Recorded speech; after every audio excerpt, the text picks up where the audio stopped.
On April 10th, 2018, Ronald received a call around 8 p.m. And, it's kind of strange. He wasn't really expecting any calls that night, but he picks it up, and then the voice on that call said, "Hi, is this Mr. Plush?" He's wondering, who is this? How did they know my name? And he responded, "Yes, this is Mr. Plush. Who is this?" So the voice on the other side said, "Hi, I'm on the tennis team, same as Kyle, and he hasn't shown up for the game yet, and it's about to start. Do you know where he is?" And Ronald is a bit confused. Kyle always goes to the practices and the games, and it's kind of strange that he's not showing up without even the parents knowing. And so Ron drove to the school and saw that Kyle's car was there in the school parking lot. So he parks his car, gets out of it, and then walks towards Kyle's car. So he walks towards Kyle's car, and he pulls the car door handle. He opens the door. He's like, "This is very strange." Looks inside, and there he sees Kyle's there. And it looks like he's trapped between the seat, and his leg is up in the air while it looks like he's bending backward into the trunk. And he calls out to Kyle, "Kyle, is that you?" And there's no response. He walks a little closer, looked a little closer to Kyle, and he realized that Kyle was not breathing anymore, and he was cold. So today we'll be talking about Kyle's Plush case. Due by 11:59. Hi everyone, welcome to Due at 11:59. I'm your host Susie, and today we have a special guest. Hi, I'm Thomas. Before I get started, all sources are in the YouTube description. So when Kyle was around 4 months old, he suffered a spinal cord injury, and so because of that, his heart stopped for like a couple seconds before the doctors were able to resuscitate him and bring him back alive. And so growing up, he started to develop a routine with his mom, and before going to bed, he'll say to his mom, "Good night, I love you, see you in the morning, sweet dreams," and his mom will say that back to him. That's what they did every night before going to bed. And when Kyle was growing up, he also grew to love Latin. His motto was Carpe Diem. Am I saying that correct? Do you take Latin? So I never took Latin, but I am Italian, so I would say it's probably more like Carpe Diem. Carpe Diem, okay. But it means seize the day. And that was his motto. So around April 10th, 2018, this was a Tuesday school day, and Kyle drove to school like usual. He drove in the gold 2004 Honda Odyssey. Every morning he would park in the sophomore designated parking at his school, and he's 16 at this time, and he was a sophomore on Seven Hills School, and he was in the tennis team for them. So that day Kyle had a practice, and after that practice he had a match. And so around 3 p.m. he walked to his car where he parked, and he was grabbing his tennis gear, and that was after class, and he was getting ready to go to practice. So he crawled back to the third row, and he sat on the folded seat to put his shoes on. After that, he turned around to grab the tennis gear. Now he was kneeling on a seat that's been folded down. So he went from the driver's seat, and he was still inside the car, but he climbed over the center. No. He opened the door to the passenger side. He wasn't driving. This is after class. Okay. So he opened the door passenger side, or the back side where people would go in. Yeah. And then he crawled back to the third row because that's where his tennis gear was. And so he put his shoes on, and then after putting his shoes on, now he's sitting on a folded seat. In a Honda Odyssey, you're able to fold the back seat down to the front seat or the bottom seat to make space. And so that's what he did. He sat on it, and then he turned around to grab the tennis gear that was in the trunk. And so he was kneeling when he reached over to grab the tennis gear when all of a sudden the seat suddenly flipped over. It was a folded seat that flipped over. So pretty much the back seat and the seat that he was sitting, that people usually sit on, folded on him as he's on top of it. And so this pretty much exerted 69.2 pounds of force against him as it goes up. And so he finds himself with 69.2 pounds of pressure on his chest and abdomen. Remember, Kyle weighs like 117 pounds at this time. Kyle's is trapped and pinned down by the folded seat that suddenly flipped over. And so his head is in the rear well, faced upside down, looking at the back of the back seat. His legs is in the air, just against the minivan rear door. So his leg is against like the rear door, like the top of the rear seats, kind of? Yeah, so it's like on top of the roof and the rear door. That's where his leg was facing. So because of like how sudden this was, his arm was also trapped by the seat, and so he couldn't really move it.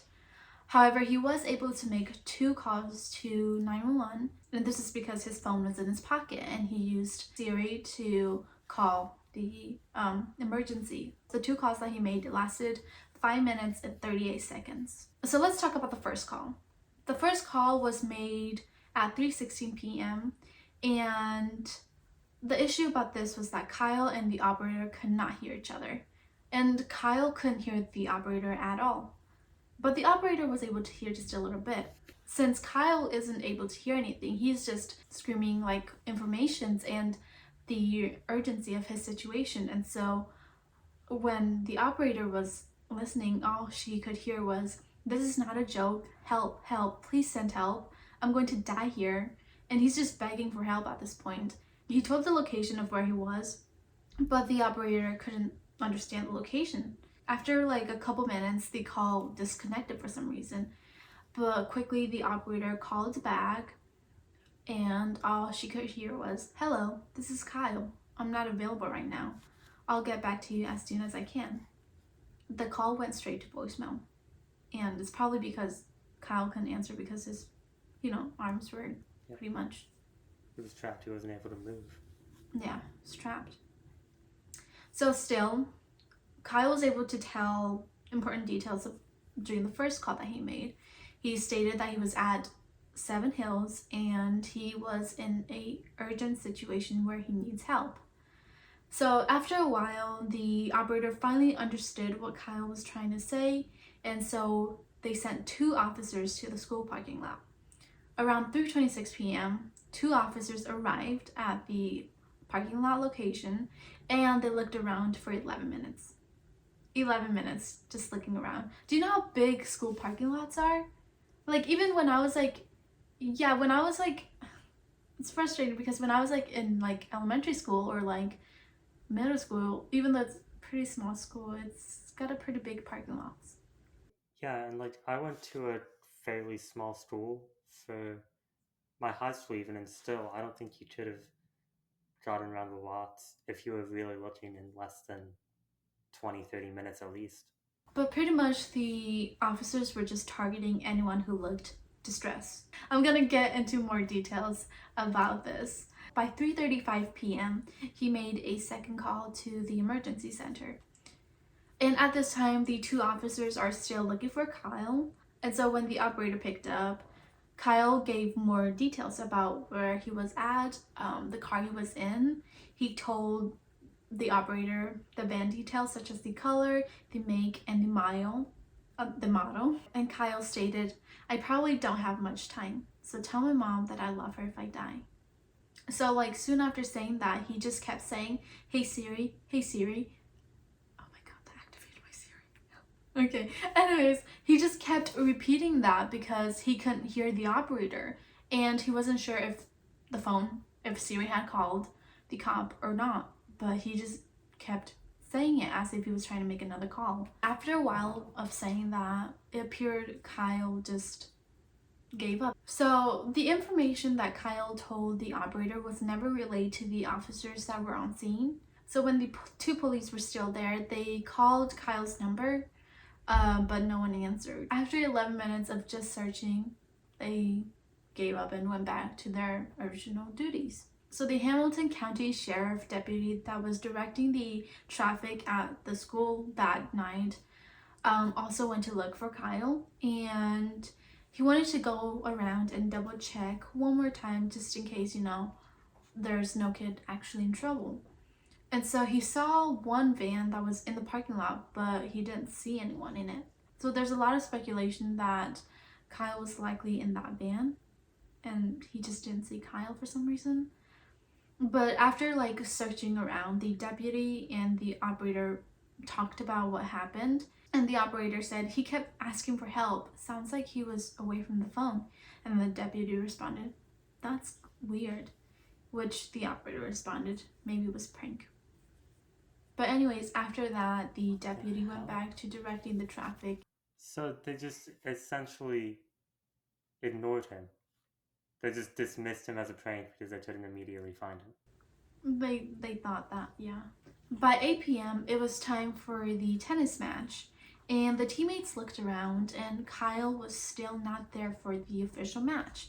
And so they called his family to say that Kyle was not at the tennis match or the practice, because Kyle should be at the match and should be at the practice, because they didn't know that. Because if Kyle was, skipping a practice, they probably would have known.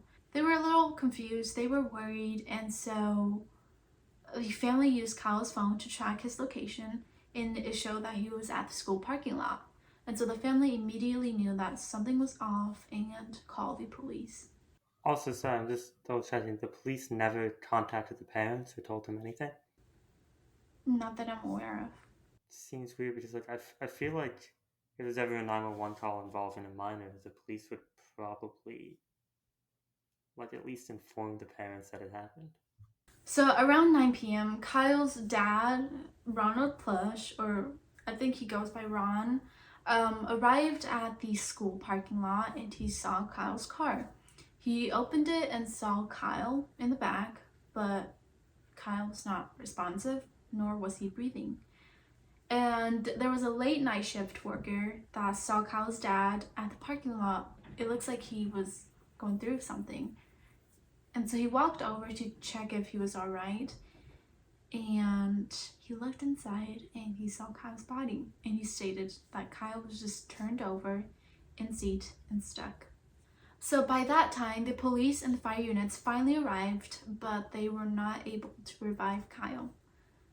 And mind you, at this time, they discovered Kyle's body 6 hours later from the first call that was made.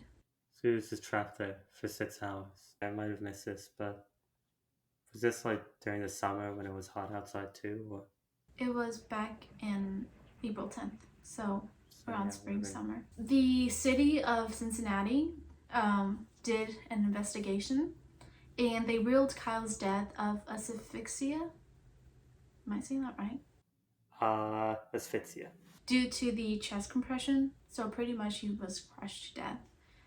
And Kyle wasn't able to take full breath, and so he died of oxygen deprivation. The city of Cincinnati spent $100,000 on 3 investigations that pretty much exonerated the dispatchers and the officers of all their wrongdoing. So during the last investigation, many believe that there was a tire between the third row seat that Kyle was in.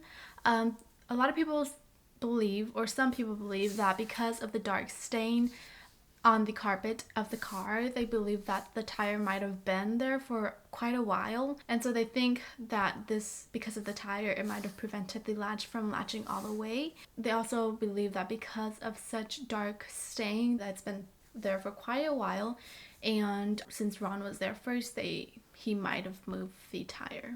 But again, these are all beliefs. So Kyle's family sued the city of Cincinnati after the first investigation, and they also sued the city officials, the workers that were involved with Kyle's death as well. So they filed a lawsuit based on wrongful death in August 2019, since dispatchers failed to rescue Kyle. They really wanted to know what happened and what went wrong, and also wanted those who were involved to be investigated and interviewed again.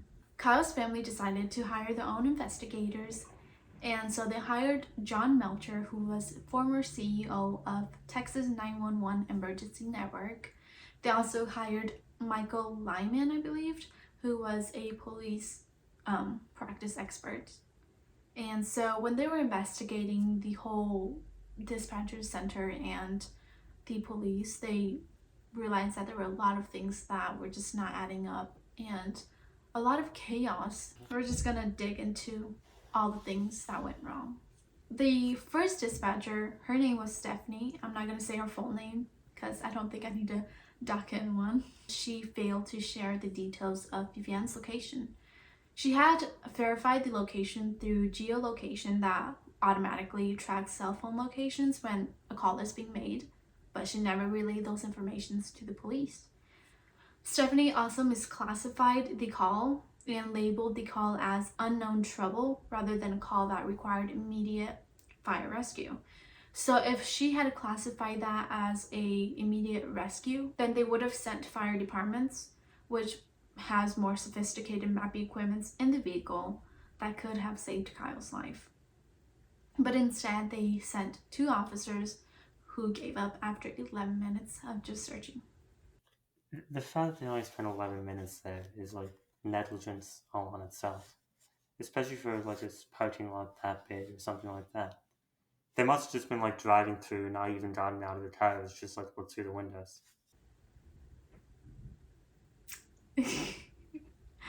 I feel I might have accidentally spoiled something here. Did I tell you that? I honestly don't remember if you did. You might have, but like just with 11 minutes, it just feels like that anyways. I think I did. Another thing that they discovered was that Stephanie did not inform the officers about critical informations. Instead, they entered Kyle's information 7 minutes after the call with Kyle. They also did not share that they heard banging and screaming for help, and Kyle saying that he was going to die to the officers that were on site. The second dispatcher, her name was Amber. During the call, she activated a system that was used for hearing impaired individuals, even though she heard Kyle ask for help and say where he was at. So pretty much she activated a silent call technology, and this reduced Kyle's ability to hear her, and it made it difficult in general for everyone. Why would she turn that on?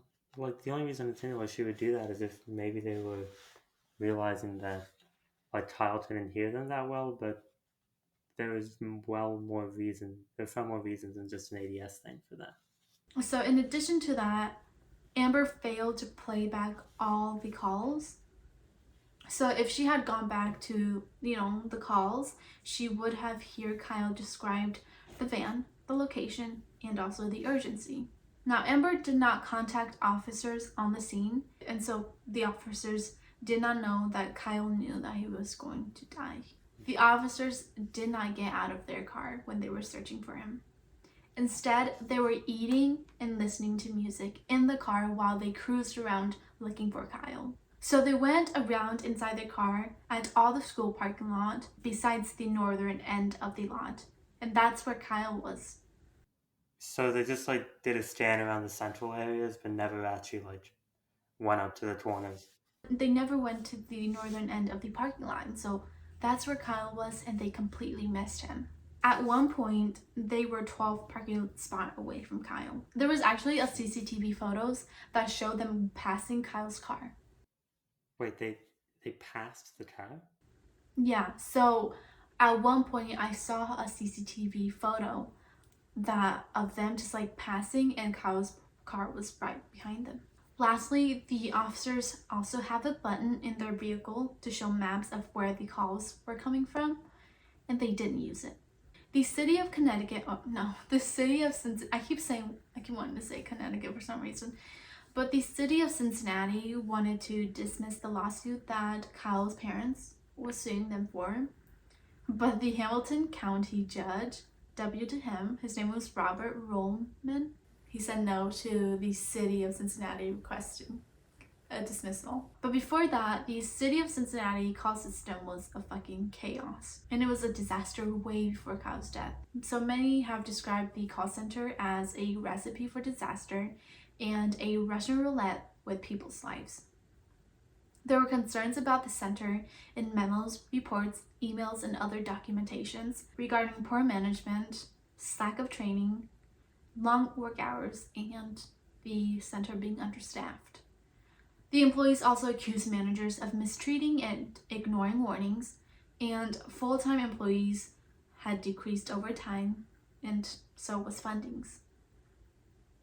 Now, trainings were also disorganized and inconsistent, and Amber, who is, again, the second dispatcher that answered Kyle's call, vented a couple years ago about working overtime and hating her job because of the demand that she was facing. The court ruled in favor of Kyle's family, and the decision was made on the exact 3rd anniversary of Kyle's death. It took them 3 years to get justice? I mean, some semblance of justice for what happened? Yeah, because the family wanted a second trial. So the family received $6 million from the city of Cincinnati, and the city of Cincinnati pledged that they would invest $250,000 to hire outside expert to investigate the 911 center and operation that would last for 5 years. They also vowed to implement more training, hire additional staff, but I saw in an article that said that the center is still understaffed 3 years later. So they knew there were issues the whole time. And please tell me if I'm wrong on any of this. Then they spend $100,000 trying to defend themselves so they don't have to change it. Then they lose a case. Then they spend $250,000 hiring someone to investigate. But it sounds like in that vow they never actually pledged to fix the issues. So in general, there's $350,000 plus whatever they were supposed to spend Kyle's parents. They had to give $6 million to Kyle's parents, in addition to $250,000 to hire outside to investigate, $100,000 in the previous trial to exonerate the officers and the dispatchers. So there was also a study that found that fewer workers were answering calls than 7 months after Kyle's death. They just didn't answer calls? No, they did answer calls, but it was just fewer. They didn't answer as much calls after Kyle's death. They also vowed to upgrade the 911 systems so that people can enter information about themselves, which I'm not sure how that is important. Although, don't a lot of 911 centers nowadays just have an option for you to text in? Really? I think I heard that some of them nowadays are offering you to be able to text 911 for situations where somebody's in your house and you can't afford to make the noise of a phone call, you can text. But the first dispatcher was put on leave. I believe it was the first dispatcher. Officers are now required to get out of their car and look around even if there is unknown trouble. The 911 center was also yanked from the police control to allow civilian leaders to answer directly to the city manager. I never knew that call centers were under police control. In 2017, there were over 800,000 Honda Odyssey vans that were recalled, and it was mainly issues with the second row seats that accidentally tip over, and there were also reports of injuries related to that problem. did Honda ever receive any backlash for this besides a recall, or no? I couldn't find any information on that. So the family started Kyle Plush Answer the Call Foundation, and it was to advocate for improving emergency call center to prevent possible cases like Kyle. And they also used that foundation as a way to share the stories of what happened to Kyle. So Ron and Jill, who are Kyle's parents, now wears a blue bracelet with the foundation's name on it. And Jill said he was the type of person when he walked into the room, he just kind of lit up. He was witty and funny, and he was just a fun person to be around. So at Kyle's funeral, Jill said, "Good night. I love you. See you in heaven."